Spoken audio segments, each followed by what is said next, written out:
তো hello everyone, আমি অপর্ণা। তোমরা কেমন আছো? আজকে তোমাদেরকে দেখাবো একটা মাছের ফুল ডিজাইনের ভিডিও। তো চলো, প্রথমে একটা মাছের শেপ করে আমি একটা কার্টুন কেটে নিয়েছি এবং সেই কার্টুনটা আর একটা বড় কার্টুনের মাঝখানে বসিয়ে আমি মাপ করে নিয়ে সেইভাবে আমি কেটে নিলাম। তো নেওয়া হয়ে গেছে। এরপরে আমি একটা লাল কালারের আর্ট পেপার নিয়েছি।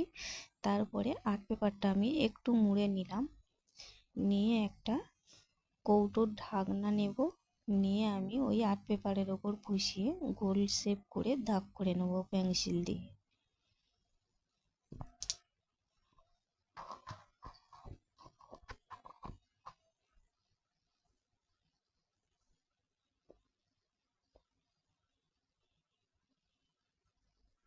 এখন ওই শেপ মাপি আমি গোল গোল করে কেটে নেব।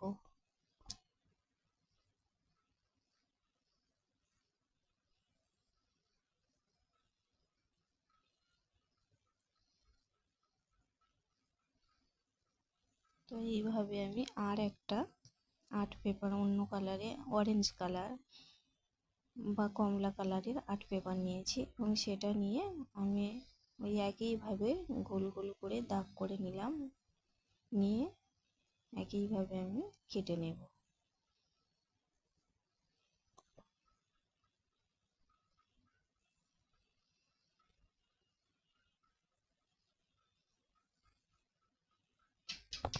এরপরে আমি একটা পিঙ্ক কালারের বা গোলাপি কালারের আর্ট পেপার নিয়েছি, সেটাও ওই একইভাবে দাগ করে নিলাম গোল গোল শেপ করে এবং ওই শেপ মাপিয়ে আমি গোল গোল করে কেটে নেব।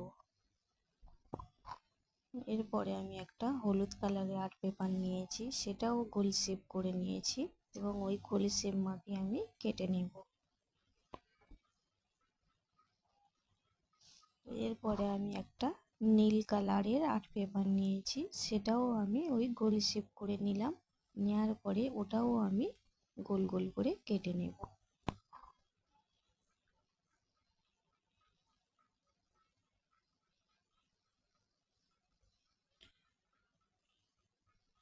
ফের একটা হলুদ কালারের আর্ট পেপার নিয়েছি, সেটাও গোল গোল করে আমি দাগ করে নিলাম এবং ওই দাগ মাপিয়ে আমি গোল গোল করে কেটে নেব।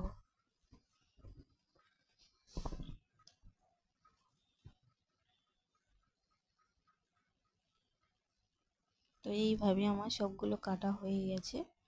তো তারপরে আমি আগে তৈরি করে যে মাছটা কেটেছিলাম মাছ শেপ করে, তো সেই মাপে আমি একটা কালো কালারের আর্ট পেপার নিয়েছি, নিয়ে ওই আর্ট পেপারের ওপরে আমি মাছটা বসিয়ে সমানভাবে আমি পেন্সিল দিয়ে দাগ করে নিচ্ছি এবং ওই দাগ মাপিয়ে আমি কেটে নেব।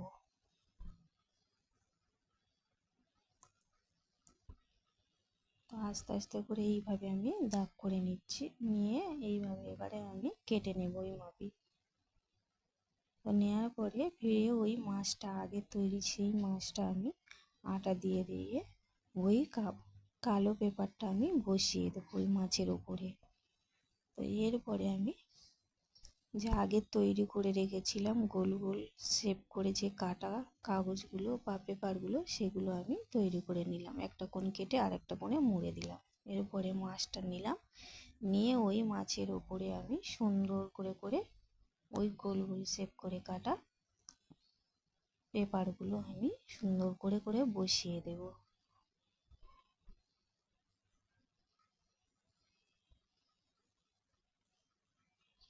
দেখো এইভাবে আস্তে আস্তে করে তোমরা বসিয়ে দেবে।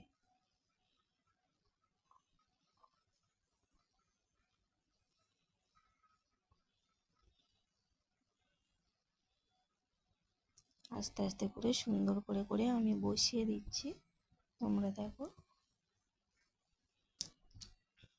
তো এইভাবে পুরোটা আমার কমপ্লিট হয়ে গেল, বসানো হয়ে গেছে। তো এরপরে আমি মাছের তো চোখ করতে হবে, গাল করতে হবে। তো তার জন্য আমি একটা সাদা রং নিয়েছি। তো সেই রংটা আমি একটু সাদা কালার করে ছোট্ট করে টিপের মতো বসিয়ে দিলাম এবং ওই টিপের ওপরে একটু কালো করে কালো কালার দিলাম, দিয়ে ছোট্ট একটা চোখ তৈরি করে নিলাম। এরপরে আমি একটু গাল করে দিলাম সাদা কালার ও সাদা কালারটা একটু দিয়ে গাঢ় করে দিলাম। দেওয়ার পরে একটু গালের পাশেও সাদা কালার দিলাম। দিয়ে দেখো আমার মাছটা কমপ্লিট হয়ে গেছে। দেখো কতটা এখন সুন্দর দেখাচ্ছে। যদি ভালো লাগে আমার চ্যানেলটা অবশ্যই সাবস্ক্রাইব করো, লাইক করো, কমেন্ট করো।